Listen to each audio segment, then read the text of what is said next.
A key reason Lord David Frost resigned as Brexit Minister is that he was furious the EU banned Britain from its key £80 billion research and innovation project and failed to strike a deal for Britain to rejoin. Lord Frost was tasked with the Brexit negotiating process and had reportedly become fed up with the back and forth over the Northern Ireland Protocol and the fishing licences disputes. Mariah Gabriel, the European Union's Commissioner for Innovation and Research, said back in October that Britain could not rejoin the Horizon Europe programme until these issues were resolved. While not the only reason for his departure, this may have proved too long a wait for Lord Frost, who repeatedly attempted to resolve these issues with European Vice Commissioner Maros Sefcovic. Little progress was made in the many rounds of talks, with neither side agreeing to compromise. The science community have argued that Britain's suspension from Horizon Europe, which would bring a huge boost to research and innovation projects that could access the huge pool of European funding, was damaging the UK science sector minute by minute.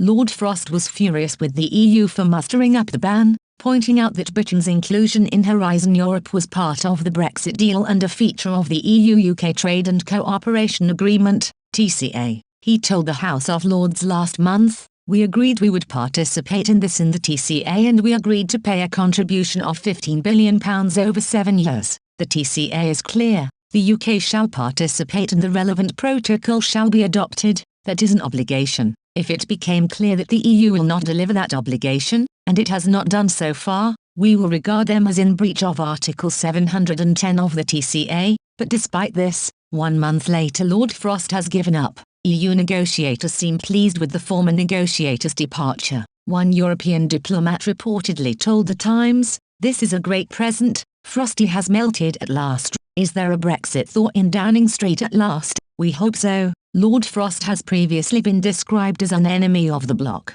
The diplomat said, "It would be good if the appointment of a new negotiator could turn the page and root the relationship firmly in mutual interests. That would demand getting Brexit done and dispensing with legacy issues quickly and pragmatically instead of artificially making Brexit endure." Lord Frost's negotiating position will now be filled by Foreign Secretary Liz Truss. The EU must be hoping Ms Truss will be able to put the issue to bed, but Britain will be hoping that she can get the EU to stop dragging their heels over Horizon Europe. The project, which Britain would have contributed £7 billion to annually, still remains off the cards for the UK despite some non-EU countries like Norway being allowed access, and there were fears that if Lord Frost were to trigger Article 16, which he had threatened to, Britain could have been permanently excluded. Professor James Wilsden, from the University of Sheffield, told Daily Express that if this were to happen, it would be a blow. He said, "Even in a post-Brexit context there's plenty of countries outside of the EU who are members of Horizon, and the government always said we would stay in the framework programs even if we did Brexit.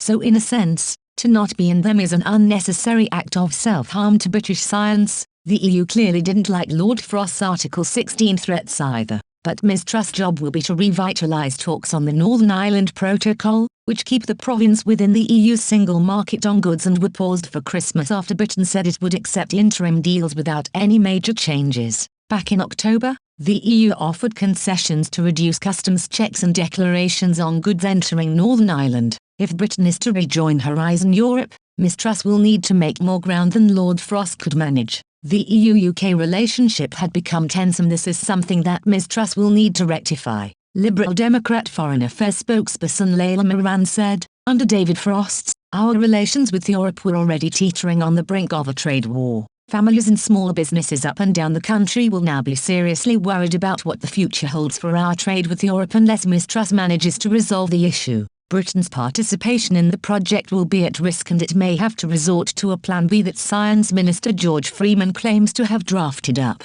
But it is much preferred that negotiations are put to bed and agreements can be reached for progress to be made."